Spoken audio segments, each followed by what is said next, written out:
I'm Catherine Sloan. I'm 45 years old. For nearly 2 decades, I've been the spine, marrow and sinew of Sloan & Rowe Logistics, a regional freight company operating out of Spokane, Washington. The kind of place where snow grinds diesel into the bones of winter and every shipment delayed by an hour might lose a contract. I never saw it as a job. It was a structure I built with my own time and breath, one shipment route at a time, one union negotiation at a time, one sleepless fiscal quarter at a time. I wasn't a founder. I wasn't even a namesake. My father was, Leonard Sloan. He and his partner, Rowe, built the company out of a borrowed trailer and a single refrigerated truck back in 1983. I inherited none of their romanticism. What I did inherit was the mess, the risk, the legacy, and eventually the weight. For 18 years, I worked without asking for more than what I thought I'd earned: respect, responsibility, and perhaps someday the equity to match the burden. I never took sick days. I missed funerals. I forgot birthdays. Somewhere along the way, I stopped being a person who lived outside spreadsheets and dispatch logs. Then came the folder. It was a Friday, early September. The air was still heavy from wildfire smoke, and the office was half empty from a failed rebrand initiative that left our paperwork in chaos. I was looking for insurance clauses. Instead, I found a single tab marked Ownership Transfer Executed. A beige folder. Nothing dramatic. Just paper. It took less than 2 minutes for my future to evaporate. And strangely, no one had even bothered to remove my name from the door. Mallory was not just another hastily promoted nameplate on an executive suite. She was my niece, Ethan's daughter. My younger brother, my only sibling. He died 10 years ago in a crash that split this family in half. I helped raise Mallory when she was small. I kept her drawings taped beside my calendar for years after she stopped visiting the office. She used to call me Aunt Cat and bring me mints from the front desk, proud to be part of what she called the truck place. I suppose she's still part of it now. 75% of it, to be exact. I remember the exact fluorescent flicker of the office lights that afternoon. They always buzzed faintly when the weather shifted, an old ballast issue no one ever fixed, least of all me. I'd grown used to small dysfunctions. The paper jam in copier 2, the loose ceiling tile above the break room, the sound of the HVAC unit struggling when the temperature dropped below 30. We were a logistics company, after all, not a cathedral. After finding the folder, I didn't say anything, I just walked out. I left the files scattered on my desk, the insurance policy untouched, and my login screen still open. The thought of closing anything, drawers, windows, even my laptop, felt like a betrayal of how suddenly everything had cracked open. I didn't even lock the door. For 3 days I stayed home. No one noticed. At least no one called. On the 4th day, I drove to the east side of the city, to a quiet motel that overlooked a truck yard. I watched shipments being loaded from my window, watched workers move cargo with the kind of rhythm only people who don't question their place in the system possess. I sat there with a legal pad listing all the clients I'd personally onboarded. I knew every name. I remembered which ones had children in college, which ones preferred 7 a.m. calls, which ones only trusted me to explain surcharge clauses. I wrote until my fingers cramped. Then I drew a line down the middle of the page and began writing what they would lose if I disappeared. That night my phone rang. I didn't answer. Then it rang again and again. Messages from dispatch, from Mallory, even from someone in finance I barely knew. Questions that sounded urgent but too late. My inbox filled with notifications, delayed deliveries, misrouted inventory, a temperature deviation in one of the refrigerated trucks heading to Boise.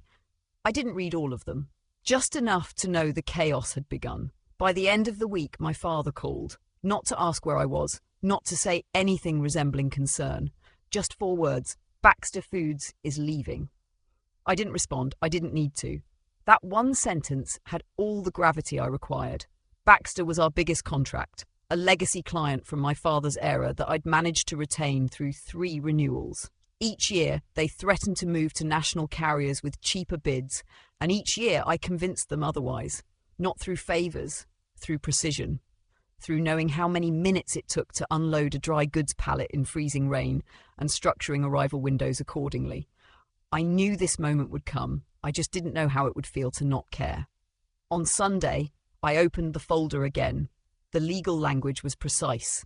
75% ownership transferred to Mallory Sloan, effective as of March. The remaining 25 split equally between Roe and the estate of my father, who had quietly placed his holdings into a trust. My name was absent. Not even a footnote. I kept wondering what the conversation had been like when they signed those documents. What Mallory wore. Whether she smiled. Whether they toasted afterward. The image came to me in fragments, always set in the corner office I once occupied, but had ceded when Mallory needed a more client-facing space. I took the smaller room down the hall. I remember even offering to repaint it myself. She never told me. No one did. She was Ethan's daughter, and that gave her a kind of halo my years of sacrifice could never match. My father once told me she reminded him of Ethan. Sharp, warm, charismatic. He never said that about me. Perhaps that was the difference. Perhaps that was the only difference that mattered. Monday, I rented a cabin in the Cascades. 1 week, no internet. Just me and the wind scraping through pines. At night, I slept for 12 hours straight. During the day, I walked until I couldn't feel my legs. Each hour away from the fluorescent lights, the spreadsheet tabs, the automated alerts, felt like an unfamiliar form of oxygen, something I hadn't breathed in nearly 20 years. When I returned to service range, the first voicemail was from Roe. His voice was flat, professional. He asked if I could assist temporarily with the Westridge fulfillment plan, citing critical disruptions. He used the word collaborate 4 times in 2 minutes. Then came Mallory's message, my brother's only child, and now somehow the majority owner of the company I built. It was less formal, too casual actually, as if we were friends and I'd simply forgotten to RSVP to a dinner. She mentioned a hiccup with Baxter, said they were eager to hear from me. She didn't mention the ownership transfer. She didn't mention anything that mattered. I began drafting something on hotel letterhead that night. Not a resignation, something colder, something closer to detachment than fury. I made a list of demands, reinstatement of shares, executive authority, and an explicit acknowledgement of my contribution. Then I tore it up. Instead, I contacted Westbridge and Carter, a consultancy firm that had tried recruiting me twice in the past 5 years. I knew they were still looking for a VP of network operations. I sent 1 email. The reply came in 10, yes, let's talk. Tuesday, I compiled a dossier, not on the company, on myself. Every contract I'd negotiated, every cost reduction I'd executed, every delay I'd resolved in under 12 hours. I didn't frame it emotionally. I framed it like an asset ledger, because that's what I was. An unclaimed asset.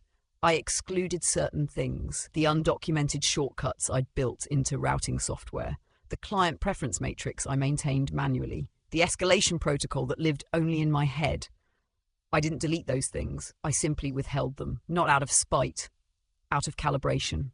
Wednesday, I visited the office at 9:47 p.m. The security system hadn't changed. My badge still worked. I moved quickly. Photos, diplomas, a mug someone had given me years ago that read, I speak fluent deadline. I ignored the framed vision statement hanging near the copier. Before I left, I placed a sticky note on the desk Mallory had inherited from me. It simply read, keys on file. No name, no sign-off. By morning, the first public rumours had begun. Baxter was pausing renewal. The Q4 projections had been adjusted downward. Staff were quietly contacting recruiters. Still, no one asked me why. And that, more than anything, told me I was finally free. I returned to the city the following Friday, a full 2 weeks after I had vanished without explanation. The air was cooler now, early autumn brushing its edges along the sidewalks and the glass towers downtown. My apartment, sterile, silent, barely furnished, was exactly as I had left it. The dust on the windowsill remained untouched, as if it too had paused to wait. I stood for a while in the centre of the living room, still holding the bag I hadn't unpacked. No one had entered. No notes, no flowers, no apologies. I turned on the lamp by the couch, the one with the soft amber glow that reminded me of late nights spent reviewing driver metrics and temperature control logs. It had been years since I sat there for any other reason. I opened my laptop, logged in without urgency. My inbox had ballooned, red flags, priority markers, bolded subject lines screaming for my intervention. I scrolled without clicking. The noise didn't reach me anymore. By noon, I had set up a separate folder. I labelled it simply Other Life. Inside, I began placing PDFs, my resume, updated for the first time in 11 years, a clean portfolio of projects I'd led, a list of firms I'd turned down in the past, now reconsidered with fresh eyes. I sent a single email to Westbridge and Carter with one question, availability for a follow-up. Their reply came by end of day. That evening I dressed differently. Slacks without creases, a sweater instead of a blazer. I walked to a restaurant I'd passed hundreds of times, but never entered. I sat alone at the bar, ordered something I hadn't tasted before. The server asked if I was celebrating anything. I said no, but I lingered after the meal, sipping water, letting the minutes accumulate. I spent the weekend reconstructing my internal map, not of the company, of the people within it. I listed every senior staff member I knew had been informed before me. Quietly complicit, perhaps reluctantly so, but complicit nonetheless. I didn't assign blame, I just observed the pattern. I remembered whose eyes darted away in recent meetings, who started arriving later, who had stopped copying me on client emails. No accusations, only acknowledgement. There was no rage, no confrontation, just a slow withdrawal of trust. I booked a Sunday evening dinner with my parents.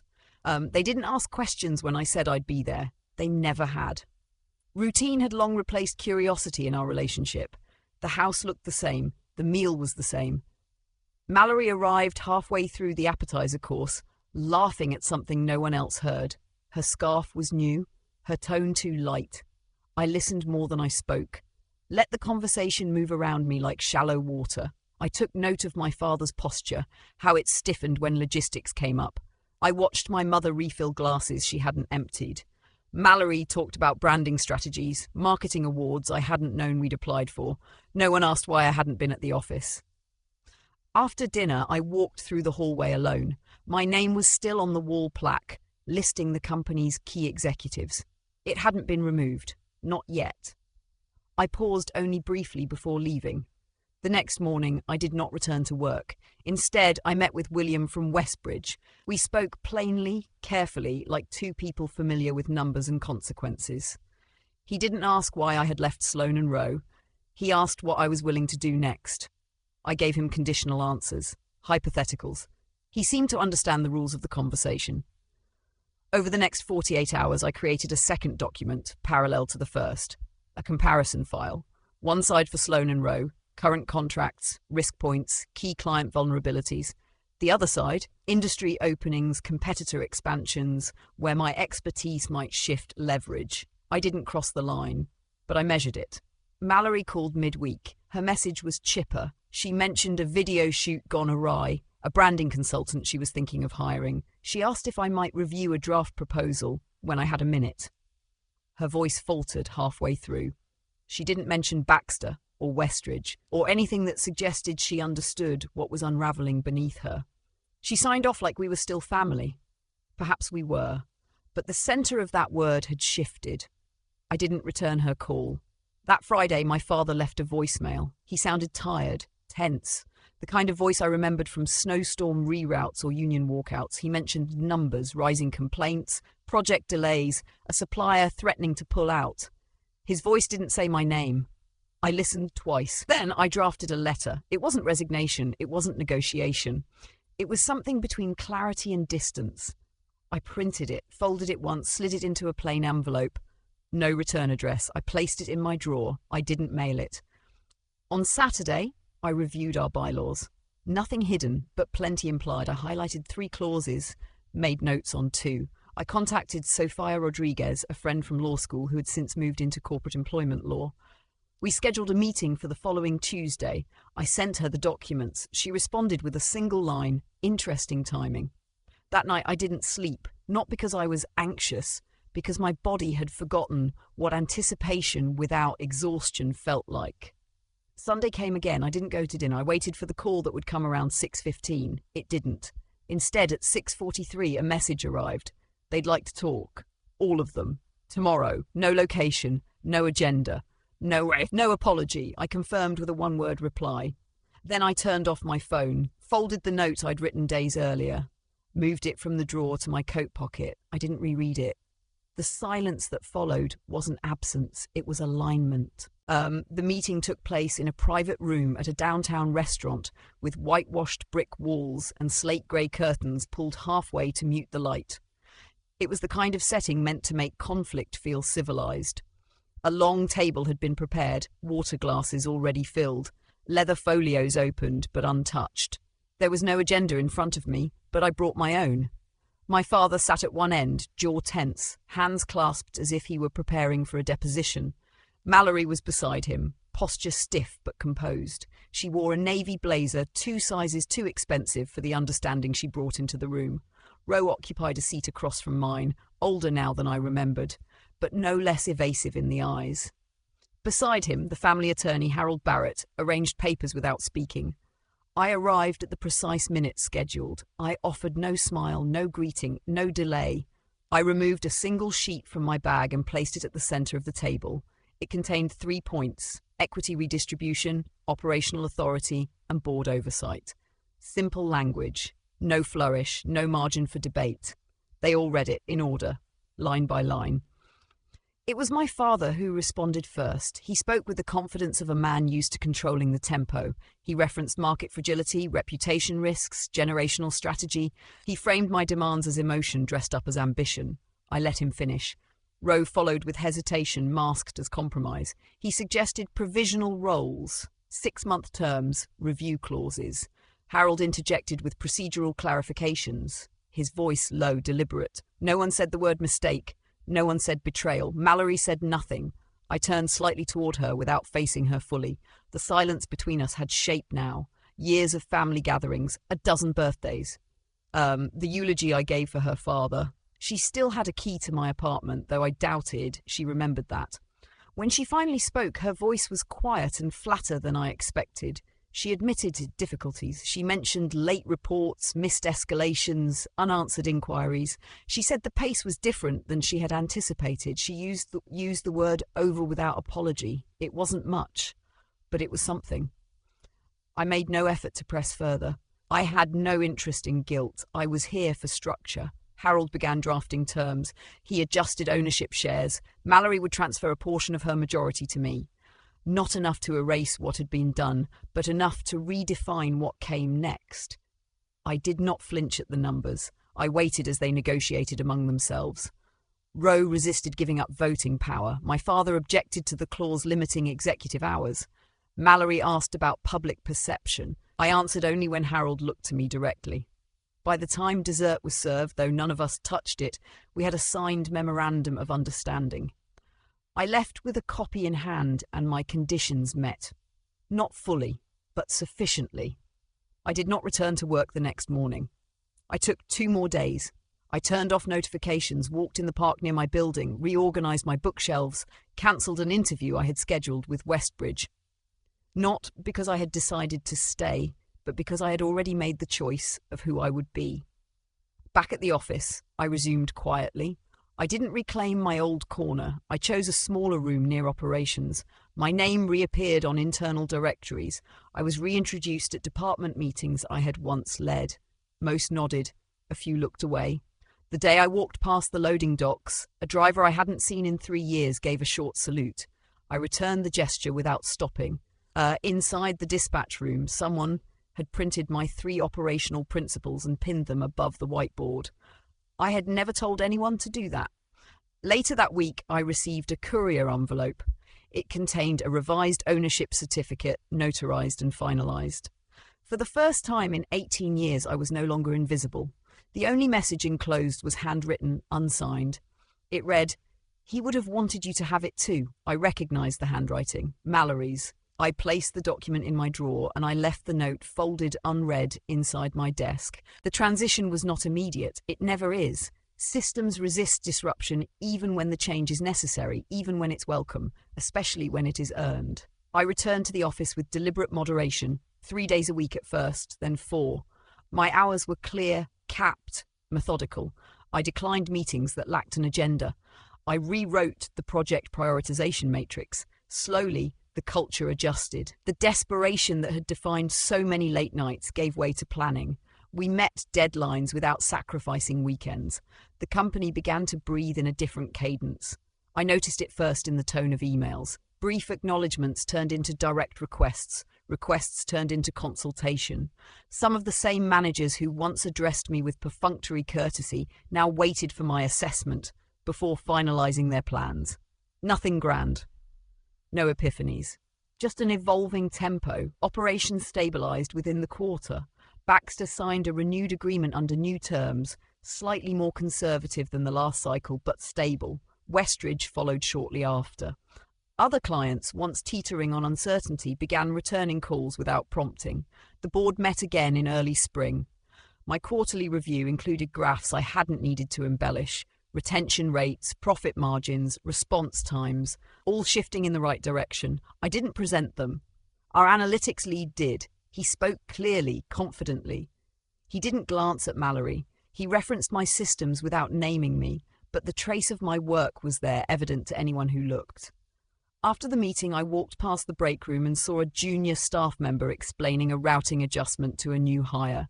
He used my language, referred to my framework. I kept walking. At industry events, my name re-emerged. Quiet nods at conference tables, a short feature in a trade journal, an email from a former competitor turned consultant asking to catch up over lunch.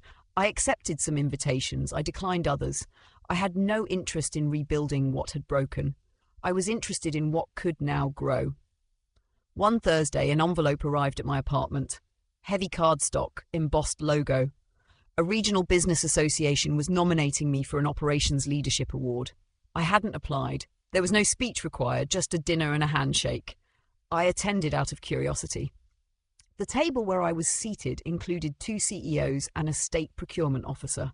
The evening passed quietly. When my name was called, the applause felt distant but not forced, not performative, just present. A week later, one of our oldest suppliers offered to renegotiate terms, better rates, better timelines. They attributed it to renewed confidence. Said our invoices were arriving earlier than expected. Said they'd noticed a shift in tone from our account managers. I thanked them. No promises, just acknowledgement. Internally, I moved into a new space, not the largest office, but one with light. I brought little with me. A desk, a small shelf, 2 chairs positioned not across from one another but side by side. The message wasn't for anyone else. It was for me. I began mentoring one of the junior project leads. She reminded me of myself in ways that made me cautious, over-prepared, under-rested, hyper-visible and unseen. I didn't warn her. I gave her frameworks, let her learn to balance without breaking. Mallory remained in her role. We coexisted, efficient, reserved. She led a campaign that gained surprising traction, a local non-profit partnership that brought us favourable media and a few new leads. I signed the checks without comment. She no longer filled meetings with filler. She read the room better now. Sometimes I wondered whether she understood what had happened. Other times I realised it didn't matter. The staff adapted faster than the leadership. Office dynamics changed, people left earlier, birthdays were acknowledged again. Internal metrics showed a dip in turnover for the first time in 4 years. Our recruiter emailed me a smiley face next to the stat.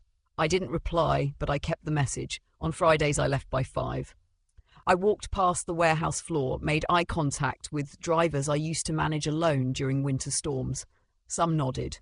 One of them lifted a hand. I mirrored the motion. Enough said. I heard rumours of my story circulating. Different versions, some inflated, some softened. I didn't correct them. I knew which details mattered. In early May, a call came from Westbridge and Carter. They had filled the VP role, but another was opening. They asked if I was open to discussion. I scheduled a call, listened, asked questions. I didn't signal interest, but I let them finish. I ended the week by clearing the whiteboard in my office, not to erase anything, simply to make room. The sun was still out when I left. I didn't check my phone. I didn't carry my laptop home. The elevator ride was quiet. The lobby nearly empty. As I stepped onto the sidewalk, the sound of traffic folded around me like an old coat. It was the end of another week. And the beginning of something else. The invitation came in a simple white envelope. No elaborate seal, no dramatic flourish, just clean lettering and a handwritten note at the bottom. It was from my alma mater. They were hosting a symposium on leadership, titled Resilience in Modern Enterprise, and one of the panels would focus on navigating ethical dilemmas in family-run businesses. They asked if I would be willing to speak. I reread the letter twice before placing it neatly on my desk. I didn't answer immediately, not because I was unsure, but because I needed to consider what it would mean to say yes, not for the audience, but for myself. The event was held in a modest auditorium on the western side of campus, the kind of space I used to rush past without noticing, too focused on exams and deadlines. The walls were lined with soft lighting, muted colours, and folding chairs that reminded me of commencements and keynote speeches I never thought I'd give. The day of the symposium, I arrived early.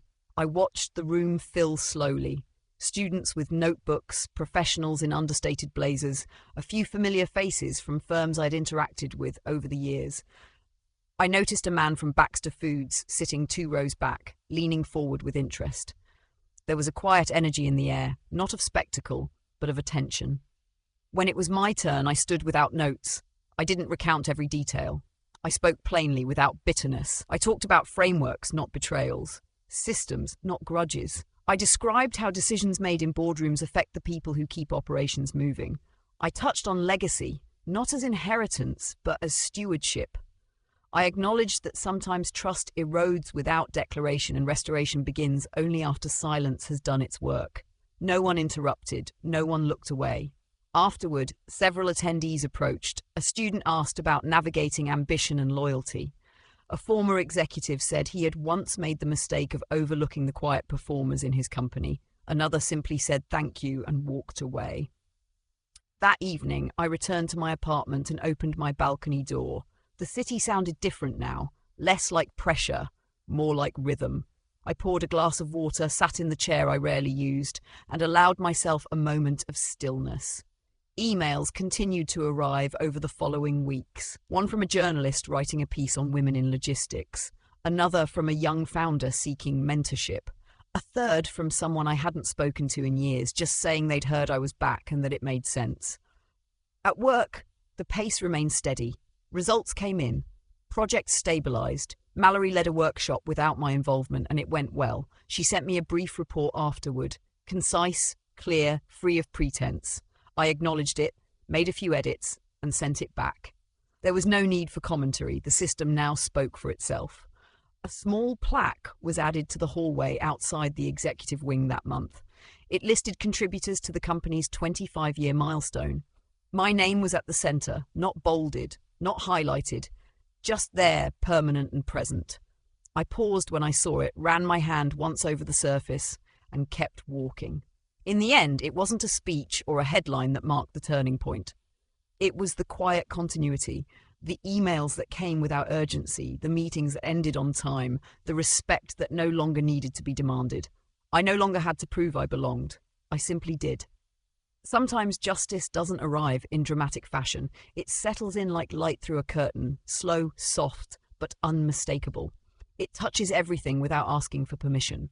And in that, there is peace. Sometimes the hardest part isn't being overlooked.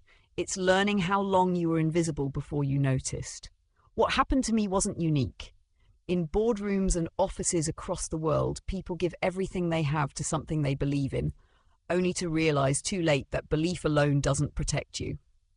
But what we do after that realization, that moment of fracture, shapes who we become. I didn't burn bridges. I didn't raise my voice. I stepped back, gathered the facts, and waited for the silence to reveal what words had long disguised. It wasn't revenge that guided me. It was clarity. The kind that comes only when you remember your value isn't up for debate. And when recognition came, it didn't arrive with applause or banners. It came in small things, quiet respect, earned authority, the return of trust. And it came not just from others, but from myself. So maybe this story isn't about business at all.